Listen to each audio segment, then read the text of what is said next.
poetry.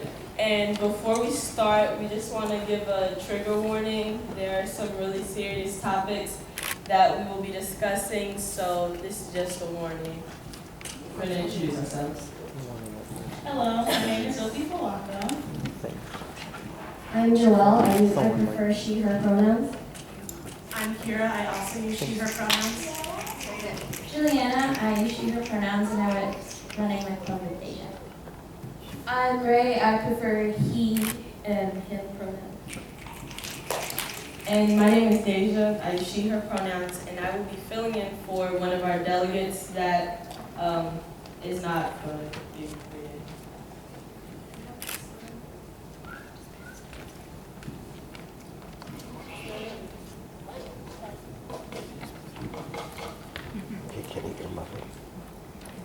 Hear about it.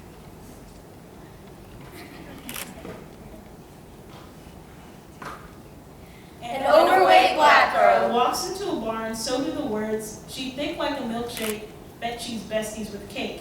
Yeah, this trick likes cake, because cake ain't thick. An Asian woman. Walks into a bar, which is funny because I swear I just saw that same Asian chick walk into the bar like 5 minutes ago. Oh, it must be some different person, but I bet they're related. A dyslexic girl. Walks into a bra. God damn it, I meant bar. A white girl walks into a bar ready to get white girl wasted. The pansexual was already working in the bar. They were the cook, which is why the food is a health violation. Next, a trans person walks into a bar. He hasn't ordered anything yet, but all eyes are on him. I get cake every time I go to the bar because cake ain't gonna call me dirty to my face. Cake ain't gonna say, don't wear that dress. Cake ain't gonna judge my life if it's a complete mess. Cake ain't gonna equate the size of my thighs to the value of my life. Cake fills the hole you left on my inside. So she's in the bar, right? And the bartender is like, so how was it living under the Chinese government? And she was like, well, how the hell would I know? I'm from Missouri. Plus, I'm Vietnamese. Then the bartender says, wow, I didn't think you would speak English that well, and continues to talk over her while the woman clearly just wants a damn drink. She tries to order a drink, but she couldn't quite get out the words on the menu. As the bartender's frustration grows, so does the girl's feeling of stupidity. He drums his fingers and shakes his head as she sputters at her order. What are you, retarded? He says. She's on her third shot when the bartender offers a mixed drink on the house. With a smile, he slides her a blue drink, but vodka isn't the only thing he slips her. Every sip takes off the edge and the ability to say no. The pansexual had been working in the bar for a while now, and with their bad day, your ignorance was the last straw. The only reason the food is a health violation is because they're tired of your shit and spitting in your food. So the bartender says, what would you like to order, miss? As if he didn't already want to leave.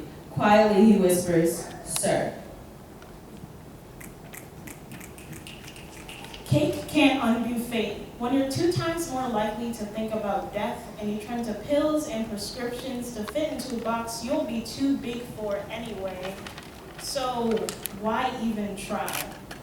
When you'll always be the ugly friend who will never meet a guy. Society's a gun, your word's a bullet, and me ready to cock it. And nobody, even cake, can stop it. Are you even allowed to live in the United States? Are you even legal? As if me telling you I'm from Missouri just flew over your head. Do not ask me how I got here, I never moved. But if you really want to know, my parents made it by the skin off their bones. Left their lives behind to give me a better home, forced to leave a place where it's okay to murder children if they're out alone. So while you're here sitting on your throne of white privilege, thousands of immigrant families in need are standing outside the locked gates of the United States. Knock, knock, motherfucker. She takes another drink.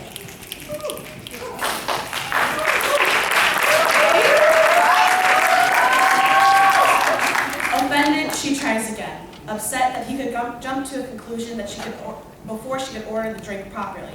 This time, without stuttering, she orders the first thing that comes to her head. As soon as she gets the drink, he puts it in front of her and says, "This costs $9. Can you pay for that?" As if a learning disability signifies that she can't hear. Fed up with his ignorance, she throws the drink in his face and says, "You're an egotistical asshole who works the night shift hunting for tips, who assumes that everyone with a learning disability is retarded. If you want a tip, here's one. Stop using slurs when you're just another loser in a bar." The night becomes a blur as her mind disassociates with her body. Flashes of blue, purple, and red, it's a rainbow of confusion, and when she wakes up in the morning, her head is pounding, her dress is ripped, and her body is covered in bruises. But those were from before, from the partner she needed to avoid, the partner she needed to get wasted to forget in the first place, and before the how many shots and what the hell happened last night. She stumbles out of the random man's apartment, still groggy and swimming in shades of blue. A man on the street whistles at her day-old makeup and shredded dress while his friend says, "Man, it's just another white bitch wasted." They were just starting to get off the night shift, ready to go home when the co-worker started to hit on them again, this being a frequent occurrence since they came out. "So, how about a threesome? I mean, you have to be kidding me. 1, I have standards that you lack the intelligence to meet. 2, a threesome requires skills I'm pretty sure you lack.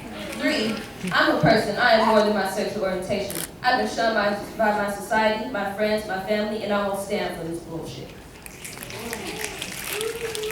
The glares of patrons beside him elevate and his night escalates. A trans man walks into a bar, but a trans man never walks out. The funny thing about our oppression is that it's never fucking funny.